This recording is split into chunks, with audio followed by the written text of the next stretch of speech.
দীর্ঘ ৯২ থেকে আজকে বছরের যে আন্দোলন সেই আন্দোলন আজকের এই আলোচনা সভা বিভিন্ন রাজনৈতিক দলের নেতৃবৃন্দ এবং নিরাপদ সড়ক চাই যারা জড়িত আছেন সকলকে শুভেচ্ছা অভিনন্দন এবং আসসালামু আলাইকুম। ইতিমধ্যে অনেকে বক্তব্য রেখেছেন, পরিসংখ্যান দিয়েছেন যে প্রতি বছর কত মানুষ সড়কে মারা যায়, প্রত্যেক দিন কতটা মারা যায়। মোটামুটি আমরা যারা রাস্তায় চলি তারা সকলেই সড়কের এই দুর্ঘটনার ভয়াবহ চিত্র আমরা জানি। বিশেষ করে আজকে আসার সময় আমি খুব বেশি ভয় আল্লাহ বাঁচিয়েছে। আমরা এদিক থেকে আশা করছি আর আপনার যেটা বলে যে আপনার 4 রাস্তার মধ্যে দিচ্ছে আরেকটা লেগে গেছে ওখানে বেশি এক্সিডেন্ট হয়। আমরা ঢাকা শহরে চলতে গেলে এই ধরনের অনেক ঘটনা ফেস করি। নিজেও 2-3টি ঘটনার সম্মুখীন হয়েছিলাম। আমার যেটা মনে হয়েছে আসলে এই দুর্ঘটনাগুলোর অন্যতম কারণ, বিশেষ করে ঢাকার মধ্যে সড়ক দুর্ঘটনার অন্যতম একটা কারণ হচ্ছে এই আপনার ড্রাইভারদের যে একটা গাড়ি আরেকটা গাড়িকে ওভারটেকিং করা, বেপরোয়া গতি হাইওয়ে, আপনার চালক হিসেবে অদক্ষ অপেশাদার চালক, যাদের দেখা যায় চালক হিসেবে লাইসেন্স নাই, হেল্পার পরিপূর্ণ জানে না, সে চালাচ্ছে। কিংবা আপনার অনেকে আছে আপনার আগের রাতে ঘুম না হওয়ায় টেনশন, দুশ্চিন্তা, এগুলো অনেকগুলো দুর্ঘটনার একটা কারণ। কিন্তু এটা ঠিক যে আমাদের দেশে আসলে এইগুলোকে প্রাতিষ্ঠানিকভাবে নির্ণয় করে তার প্রতিকার করার জন্য কোনো সংস্থা বা অথরিটি নাই। যারা আছে কাগজে কলমে আছে কিন্তু ফাংশন করার মতো না। আমরা বিশেষ করে লাইসেন্সের কথা যদি আমরা বলি, আমরা মাসুদ ভাই সুন্দর প্রস্তাবনা দিয়েছেন যে একটা লাইসেন্স কি প্রক্রিয়া হতে পারে, একটা অথরিটি তারা তাদেরকে রোডে চলাচলের জন্য যেই বিষয়গুলো মাথায় রাখা দরকার সেইগুলো তাদেরকে বোঝানোর পাশাপাশি একটা নৈতিক মূল্যবোধের শিক্ষা দেবেন। এখন আমাদের যে সংস্থাগুলো এই কাজগুলো করে, বিশেষ করে বিআরটি এর কথা বলি, অন্য জায়গায় বলি, আপনি ঘরে বসে লাইসেন্স পান, আপনার কোনো ওইটার কোনো পরীক্ষা দিতে হবে। আমরা সরকারের অনেকগুলো সংস্থা আছে, ব্যক্তি আছে, কাজ আছে, পদক্ষেপ আছে, কিন্তু কোনো তো ফলো করা হয় না। দুর্নীতি এবং অনিয়ম রঙে পড়ে গেছে। কাজে সেই ক্ষেত্রে আমরা যত ভালো ভালো পদক্ষেপ নেই আমরা তার প্রতিকার পাই না। এমনকি এটা অনেকে বলে থাকেন এবং এটা বাস্তব, বিভিন্ন বিশেষজ্ঞরা বলেছেন যে একটা দেশে আইনের শাসন কতটুকু আছে সেটা দেখার জন্য আপনি সেই দেশের ট্রাফিক সিস্টেমের দিকে তাকাবেন। যেই দেশের ট্রাফিক সিস্টেম যত উন্নত, সেই দেশের আইনের শাসন তত শক্তিশালী। যেমন আমি মিডল ইস্টের কথা, আমরা বিভিন্ন দেশে অনেকেই জানি, মিডল ইস্টের দিকে দেখেছি যে আমাদের সমস্ত লোকজন যারা গাড়ি ড্রাইভ করে, সিট বেল্ট বাঁধা থেকে শুরু করে আপনার গতি, একটা লেন আছে আলাদা, তো ওই লেন গতি চালানো, মানে গতি মেনে গাড়ি চালানো, কিংবা অন্যান্য সব ক্ষেত্রে তাদের যে সচেতনতা, বাইরের দেশে এটা আছে, আমাদের দেশে যেটা নাই।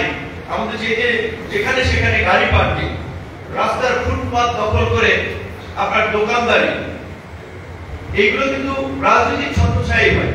তাহলে যেটা বলেছে তার বক্তব্যে, সভাপতির বক্তব্যে বলেছে যে আমি 32 বছর ধরে কাজ করতেছি, যে 24 বছর যে স্বাধীন হয়েছে, কিন্তু 32 বছরের সড়ক নিরাপদ হয়নি। কারণ যাদের দিয়ে ভোট ছাড়াবেন তাদেরই তো ভোটে পেয়েছে। রাজনৈতিক দলের ছত্র ছেড়ে এই সমস্ত অনিয়ম, বিশৃঙ্খলা, নৈরাজ্য চলে।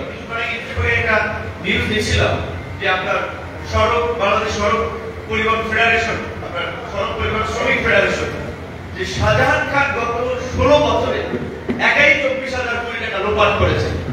তো এই যে আরেকজনের বক্তব্যে বলেছেন এনা পরিবহনের কথা, ঢাকার সড়ক পরিবহনের অন্যতম মাফিয়া ছিলেন। বিএনপি কিংবা বিরোধী দলের কর্মসূচিতে কোনো গাড়ি চলবে না, কিংবা হরতাল অবরোধ থেকে দেওয়া। এই ইনায়েতুল্লাহরা শূন্য থেকে কয়েক হাজার কোটি টাকার মালিক। ইনায়েতুল্লাহ পালিয়ে গেছে, তার টেকনা পরিবহন একটা গাড়িগুলো কি পালিয়ে গেছে না প্লেন দিয়ে তুলে নিয়ে গেছে, নাকি জাহাজে করে বাইরে পাচার করে দিয়েছে? সব কিন্তু নাম রং করে, নাম বদল করে এখন আবার অন্য একটা সিন্ডিকেট চালাচ্ছে। কিংবা সাধারণ খানরা যেই মাসুমারা তুলতেন, সেটা একটা অনুরোধ তুলছে। ব্যক্তির এবং হাত বদল হয়েছে, সিস্টেমের বিন্দু মাত্র বদল হয় নাই। আপনি গুলিস্তানে কি করে ফুলবাড়িয়া যান, মহাখালী যান, গাবতলী যান, একটা জায়গাতেও চাঁদাবাজি দখলবাজি একটা বন্ধ হয় না। জোর দখল করে কমিটি হয়ে তারা সমিতি চালাচ্ছে, পয়সা তুলছে। এমনকি আমাদের শ্রমিক ভাইরা দেখলাম এই ফুলবাড়িয়াতে চাঁদাবাজির বিরুদ্ধে তারা পরিষ্কার, তাদের ভিডিওটা দেখলাম, দেখাতে না স্লোগান ছিল যে ধরেন, আমি বলছি না আমার নামে কোনো স্লোগান দিতে, তারা প্ল্যাকার্ড নিয়ে গেছিল, সে বিভিন্ন ঘোষণা চাঁদাবাজি চলবে না, গণঅভ্যুত্থানের চেতনা দখলবাজি চলবে না, এই স্লোগান দিয়ে ওখান থেকে মিছিল ঘুরে নিয়ে আসতেছিল। সেইখানেই তাদের উপরে হামলা হয়েছে। কেন তারা এখানে মিছিল নিয়ে আসবে? এবং এই যে ঢাকা সড়ক পরিবহনের এনায়েতুল্লাহর জায়গায় নতুন এনায়েতুল্লাহ যে তৈরি হচ্ছে, সাইফুল সাহেব বলা উচিত না, তারা বিএনপির নাম ভাঙিয়ে চাঁদাবাজি দখলবাজি করছে, বিএনপির ঘরে বদনাম তুলে দিচ্ছে। কিন্তু এই লোকগুলো বিএনপির জন্য কি করছে আমি জানি না। রাজপথে তো দেখি নেই খুব বেশি আন্দোলন শোনা। আমরা তো এই সালাম ভাইয়ের সাথে মহানগর বিএনপির সবার সাথে আন্দোলন সংগ্রাম করেছি। তারে বললাম যে আপনারা কি লোক বসাইছেন যে এইভাবে একটা লোক মিছিল করতে গেল, সেখানে হামলা করলো। সে আমার কাছে আপনি আপনার লোকেরা প্রোগ্রাম করবে, তাদেরকে প্রেস ক্লাব করতে বলবেন, সৌরাষ্ট্র নামে করতে বলবেন, শাহবাগে করতে বলবেন, ওইখান থেকে কেন মিছিল করা লাগবে? আমি হাসলাম যে মিছিল করবে সেটা তার অনুমতি নিয়ে মিছিল করা লাগবে। তো এই যে ইলিয়াস কাঞ্চন ভাই, আমি একটা বক্তব্য বলেছিলাম, দেখেন আমাদের দেশে ভালো মানুষের খুব অভাব আছে। তিনি পর্দার সিনেমার হিরো ছিলেন, আমি মনে করি বাস্তবেও তিনি হিরোর ভূমিকা অবতীর্ণ হয়েছেন। সিনেমার হিরো তার এই লাইফে না আসলে হতো, এই কাজ করতে গিয়ে আমরা দেখেছি তার ছবিতে জুতার মারা দেয় ওই আপনার বাস স্ট্যান্ডে দাঁড়িয়ে, কিংবা তার বিরুদ্ধে ঝাড়ু মিছিল করে। এটা তো করানো হচ্ছে, এই সাধারণ খানটা করিয়েছিল। কারণ তিনি যখন সাধারণ খানদের অপকর্ম, সিন্ডিকেট, ধান্দাবাজি নিয়ে কথা বলেছেন, যে তারা সিন্ডিকেট করে লাইসেন্স দিচ্ছেন, ফিটনেস বিল গাড়িকে ঢাকা শহর সারাদেশে চলাচলের অনুমতির ব্যবস্থা করে দিচ্ছেন, এইগুলো নিয়ে কথা বলার ফলে তিনি অপমানিত হয়েছে, লাঞ্ছিত হয়েছে। যেমন আমার ভাই বলেন যে আমি 28 বছর পরে ডাকসুর ভিপি হয়েছি। বাংলাদেশের ইতিহাসে গত 3 দশকের ছাত্র আন্দোলনের 24-এর আগে 2018 সালে পুরো সংস্কার আন্দোলন এবং নিরাপদ সড়ক আন্দোলন আমরা করেছিলাম। শুধুমাত্র এই ছাত্রলীগ কিংবা আওয়ামী লীগের অন্যের প্রতিবাদ করতে গিয়ে কিভাবে লাঞ্ছিত হয়েছে আমার ভাষার কথা বলেছেন। এই লাঞ্ছিত হওয়াটা রাজনৈতিকভাবে আরো অনেক সহকর্মীরা হয়েছে। কিন্তু কাঞ্চন ভাই এটা বলছি, আমরা না রাজনীতি করে আমরা সহ্য করেছি, তুমি পাল্টাতে পারতে, দরকার নেই আমার এই সমস্ত রাস্তাঘাটে। স্বাভাবিকভাবে তিনি যেই লোকটিকে কাজ করেন এরা খুব আবার অসহিষ্ণু, অনেকের কথায় প্রভাবিত হয়ে অনেক কিছু বলে, তারা নিজেরাও জানে না কেন বলছে, কি বলছে, কিন্তু তারপরেও তিনি কিন্তু এই কাজটা চালিয়ে গেছেন 32 বছর ধরে। আমি বলছি আমার পশ্চিমা দেশে দেখবেন বড় বড় সেলিব্রিটিরা চ্যারিটি করে। ইভেন এই পাকিস্তানের কথা যান, ইমরান খান একজন বিশ্বজয়ী ক্রিকেটার, অধিনায়ক, তিনি বিশ্বকাপ জয়ের পরে তার যে ওয়ার্ল্ড ওয়াইড যে ইমেজ তৈরি হয়েছিল, তিনি এই ক্যান্সার হসপিটাল করেছিলেন, স্কুল করেছিলেন, কলেজ করেছিলেন, মসজিদ করেছিলেন, মাদ্রাসা করেছিলেন, তার ইমেজকে তিনি ওই জায়গায় কাজে লাগিয়েছেন। ইলিয়াস কাঞ্চন ভাই দেশীয় পরিসরে তার ইমেজকে এই সড়কের শৃঙ্খলা কিংবা নিরাপদ করার জন্য, মানুষকে সচেতন করার জন্য, যেহেতু তার সে একটা সময় একটা না কয়েকটা জেনারেশনের ক্র্যাশ ছিল, যে একজন সিনেমার নায়ক যখন সড়ক নিয়ে কথা বলছে, আচ্ছা কি বলছে মনোযোগ দিয়ে শুনি। তা আমাদের দেশের মানুষ তো শুনতেও চায়, সচেতনতা নাই, যার ফলে এই দুর্ঘটনাগুলো কিংবা এই পরিস্থিতিগুলো হয়। তো তিনি এই কাজটি করেছেন, আমরা তাকে সম্মানিত করার মতো ওই যে বলেছি, এই শাহজাহান খানদের মতো, ওসমান আলীদের মতো, ইনায়েতুল্লাহদের মতো মাফিয়াদের কারণে লাঞ্ছিত হয়েছে। আমি যেটা বলছি, ইমরান খানের ইমেজকে তিনি ক্যান্সার হসপিটাল, স্কুল, কলেজ, বিশ্ববিদ্যালয়, মাদ্রাসা এবং সর্বোপরি পাকিস্তানের রাজনীতিকে আপনার পরিবর্তনের জন্য কাজে লাগিয়েছে। আমাদের এরকম ক্রিকেটার আছে, ধরেন এই আন্তর্জাতিক মানে একজন মেধাবী সম্ভাবনার একটা খেলোয়াড় ছিল সাকিব আল হাসান, তিনি তার ইমেজকে ব্যবহার করতেন জুয়ার বিজ্ঞাপনে, দাঁতের মাদনের বিজ্ঞাপনে। কাজে আপনার ইমেজ এবং অবস্থানকে আপনি কোন কাজে ব্যবহার করবেন সবের বিষয়। তো কাঞ্চন ভাইকে তার সাথে আমার খুব বেশি প্রোগ্রাম করা হয় নাই, এর আগে কচিকাচার মেলায় একটা প্রোগ্রাম দেখা হয়েছিল। আমি ব্যক্তিগতভাবে এবং আমরা যেহেতু একটা তরুণদের সংগঠন করি, রাজনৈতিক দল করেছে, আমরা তাকে ধন্যবাদ জানাই, তার প্রতি শ্রদ্ধা এবং স্যালুট জানাই যে তিনি ৩২ বছর এই সংগ্রাম করেছেন। এখন আমি যেটি মনে করি যে এই যে জুলাই গণ অভ্যুত্থান, আমরা বলি জুলাই বিপ্লব বলি, এই বিপ্লব আমাদেরকে সুযোগ করে দিয়েছে গোটা রাষ্ট্র ব্যবস্থার চেহারা বদলে। আমাদের এই যে আপনার সিপিডি, তারা তাদের যে গবেষণায় বলেছে যে বাংলাদেশ থেকে আপনার এই গত 16 বছরে 28 লক্ষ কোটি টাকা পাচার করেছে হাসিনা এবং তার গঙেরা, যেটা বাংলাদেশের 5টা বাজেটের সমান। 100টা পদ্মা সেতু করা যেত যেই টাকা দিয়ে। চিন্তা করেন এই টাকা যদি আমাদের দেশে থাকতো, বাংলাদেশকে আমরা কোন জায়গায় নিয়ে যেতে পারতাম। তো আজকে পরিষ্কার কথা, রাজনীতিবিদদের চরিত্র আমরা দেখেছি ৫৩ বছরে, কোন নেতা কিরকম, কোন দল কিরকম, বিরোধী দলে থাকা অবস্থায় কি বলে আর সরকারে গিয়ে কি করে। কাজে আমি বলতে চাই, এই যে ছাত্র জনতা গণ অভ্যুত্থান, এত রক্ত এবং প্রাণের বিনিময়ে আমরা একটা অন্তর্বর্তীকালীন সরকার পেয়েছি।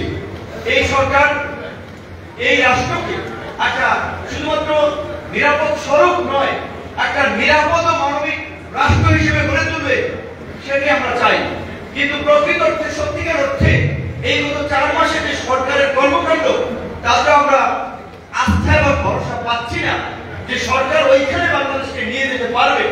আর এই সরকার যদি না পারে, ব্যর্থ হয়, পরবর্তী রাজনৈতিক সরকার পারবে বলে আমি মনে করি না। আচ্ছা, এই যে আমাদের প্রতিবেশী রাষ্ট্রের সাথে আমাদেরটা হচ্ছে, এটা আপনাদের বুঝতে হবে। তো পরিষ্কার যে তাদের দীর্ঘদিনের লালন পালন করা সোনার ডিম করা হাঁস আওয়ামী লীগ খোয়ার ছেড়েছে। কাজে এখন আর তারা ডিম পাচ্ছে না, সোনার ডিম পাচ্ছে না।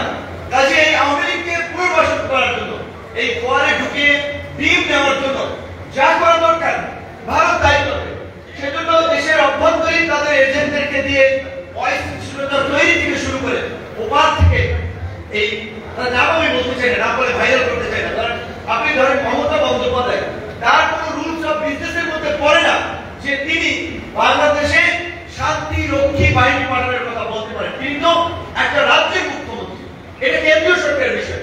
দ্বিতীয়ত আরেক ফটকা, মানে আলোচনা থাকার জন্য আলোচনা, আগে মমতা বন্দ্যোপাধ্যায় পার্টি করেছে শুভেন্দু অধিকারী, বিজেপির পশ্চিমবঙ্গের রাজ্যের সভাপতি, এক অত্যন্ত উগ্র এবং বাজে প্রতিক্রিয়া ছিল। মমতা বন্দ্যোপাধ্যায় পার্টি করত, তাকে নিয়ে যা বলছে বলছে, কিন্তু এখন তিনি আলোচনায় থাকার জন্য বাংলাদেশে কিছু হলে হিন্দু ট্রাম্প কার্ডে যেটা বিজেপির রাজনীতির পলিসি বা রাজনীতির যেটা টুলস, সেটা খেলে যে বাংলাদেশে হিন্দুরা অনিরাপদ, তাদের উপরে নির্যাতন করছে, নিপীড়ন হচ্ছে। এই সরকারের আমলে বাংলাদেশের 53 বছর ইতিহাসে হিন্দুরা সবচেয়ে সিকিউরিটি ভোগ করছে, সবচেয়ে সুবিধা পাচ্ছে। এবার পুজোয় যে বাজেট দেওয়া হয়েছে, বাংলাদেশের কখনো এই রকমের বাজেট এবং প্রিভিলেজ হিন্দু কমিউনিটি পায়নি। বিএনপির লোকেদেরকে একটা জিনিস ধন্যবাদ জানাবো, এই ক্ষেত্রে চাঁদাবাজি দমন করতে না পারলে বা সেটা আলাদা বিষয়, কিন্তু এই হিন্দুদের পূজায় বিএনপির ভারপ্রাপ্ত চেয়ারম্যান তারেক রহমানের নির্দেশনা ছিল, সেটা বিএনপির ছাত্র দল, যুব দল, মূল দল এই মণ্ডপে টিম করে তারা কাজ করেছে পুলিশের সাথে, আমাদের লোকেরাও করেছে, কিন্তু অবশ্যই বিএনপি এখানে একটা বড় ভূমিকা পালন করেছে, তাদেরকে ধন্যবাদ দিতে হয়। তো এই যে হিন্দু কমিউনিটি এত প্রিভিলেজ দেওয়ার পরেও ওই চিন্ময় দাস একজন ব্যক্তিকে নিয়ে দেখেন, ভারতের পররাষ্ট্র মন্ত্রণালয়ের কথা বলেছে, ট্রাম্পের অফিসিয়াল তার ব্যক্তিগত টুইটার না, একটা টুইটার নির্বাচন করে খুঁজল, সেখান থেকে টুইট করেছে এবং প্রো হিন্দু যারা ট্রাম্পের পক্ষে ক্যাম্পেইন করছে তাদেরকে দিয়ে পুরো ওয়ার্ল্ড ওয়াইড বাংলাদেশের সংখ্যালঘু নির্যাতন হচ্ছে, এটা প্রোপাগান্ডা ছড়াচ্ছে। বিপরীত দিকে আমাদের দেশের গণমাধ্যম, সিভিল সোসাইটি, রাজনীতিবিদ, আমরা কি কালেক্টিভলি তাদের এই প্রোপাগান্ডার বিরুদ্ধে জবাব দিতে পারছি? আমাদের তথ্য মন্ত্রণালয়, এখন আপনি দেশের মধ্যে বাংলায় বক্তব্য দিতে হবে না, দেশের মধ্যে কথা বলা হবে না, ওয়ার্ল্ড ওয়াইড তাদের ক্যাম্পেইন থেকে আওয়ামী লীগ যে প্রোপাগান্ডা এবং এই আপনার ইন্ডিয়ান মিডিয়াগুলো যে অপপ্রচার চালাচ্ছে, এটা তো ইস্টাবলিশ হয়ে যাচ্ছে, কিন্তু এগুলো নিয়ে কোনো প্ল্যান পরিকল্পনা আমরা দেখতে পাচ্ছি না। আমরা বারবার বলছি না, এইটা একটা জাতীয় সংকট, অর্থনৈতিক সংকট, সামাজিক সংকট, রাজনৈতিক সংকট, এখন দাঁড়িয়েছে স্বাধীনতা সার্বভৌমত্বের সংকট। এই সংকট মোকাবেলায় জাতীয় ঐক্যের ডাক্তার সবাই মুখে মুখে জাতীয় ঐক্যের কথা বলছে, কিন্তু বাস্তবায়নের পথে হাঁটছে না। সব দল জাতীয় এজেন্ডা নিয়ে আগাচ্ছে, কিন্তু পরিস্থিতিটা যে কি হবে। আমি গ্রামে একটা কথা বলি যে যদি পরে সংকার বই তখন বলে আল্লাহ নবী তুই গেলি, মানে হচ্ছে গ্রামে এই আপনার যে খেতে যে বই দেয়, তো এখন মানুষ হইতে ধরেন একজন মানুষ আর কি গরুর এবং একজন মানুষ রশি টানে, তো এখন গুরু ক্রমে নিচে পড়ে গেছে, তখন আল্লাহ আমারে বাঁচাও, মানে বিপদে পড়ে আল্লাহকে ডাকি, বিপদ সাইরে গেলে আল্লাহকে ডাকি। এই জন্য বলছিল যে যদি পরে সংকার বই তখন বলে আল্লাহ নবী গেলি। এখন এই যে জাতীয় সংকট, এটা আমরা জাতীয় ঐক্যের মাধ্যমে এটা মোকাবেলা করা দরকার। সরকারের দিক থেকে সেরকম এখন পর্যন্ত পদক্ষেপ দেখতে আমরা পাচ্ছি না। আমরা বলছি যে অন্তত এই যে আনসার আন্দোলন, মাইনরিটিদের দাবিতে আন্দোলন, বিভিন্ন এই যে ছাত্রদের আন্দোলন, একটা গণ অভ্যুত্থানের পরে কেন এত দাবি দেওয়ার আন্দোলন চলবে? কেন রাস্তাঘাট এখনো বন্ধ থাকবে? কেন শ্রমিকদের আন্দোলন চলবে? তাহলে কিসের অভ্যুত্থান? মানে পাঁচ অভ্যুত্থান, বিপ্লবের পর প্রতি বিপ্লবের পরিস্থিতি, তাহলে এখন করা উচিত কি? অন্তত রাজনৈতিক দল যেহেতু এই সরকারের সবচেয়ে এখন মেইন পার্ট হবে, তারা যেহেতু মেইন ভ্যাটকার সরকারের চালক শক্তি, তাদেরকে নিয়ে আলাপ আলোচনার মধ্যে দিয়ে সেটা 1 বছরের জন্য হোক, 2 বছরের জন্য হোক, আমি মনে করি মিনিমাম 2 বছরের জন্য একটা জাতীয় ঐক্যবদ্ধ সরকার গঠন করে সমস্ত প্রকারের সবার সমাবেশ, মিছিল, মিটিং এখন বন্ধ করা উচিত অন্তত 2 বছরের জন্য। তাদেরকে রাষ্ট্র করতে পারবেন না, এখন কিসের দাবি দেওয়া? আমরা বলছি যে এটা আমাদের সরকার, তাহলে প্রমাণ বলছে না এই আমাদের সকলের সরকার, এই সরকারকে রাষ্ট্র দেওয়া যাবে না। সমাজের আমি বলছেন, সাংবাদিকরা বলছেন, আমরা তো সবাই বলছি, তাহলে কেন এই সরকারের প্রতি আমরা আস্থা রাখতে পারবো না? অবশ্যই সরকার কিছু কাজ করেছে যেটা অনাস্থার জন্ম দিয়েছে, সেগুলো আর বলতে চাই না। সরকারকে এটুকু বলতে চাই যে আপনারা অংশীদারদের সাথে আলাপ আলোচনা করে উত্তরণের পথ খুঁজুন। জাতীয় সরকার, জাতীয় ঐক্য ছাড়া এই পরিস্থিতির মোকাবেলা করা সম্ভব নয়।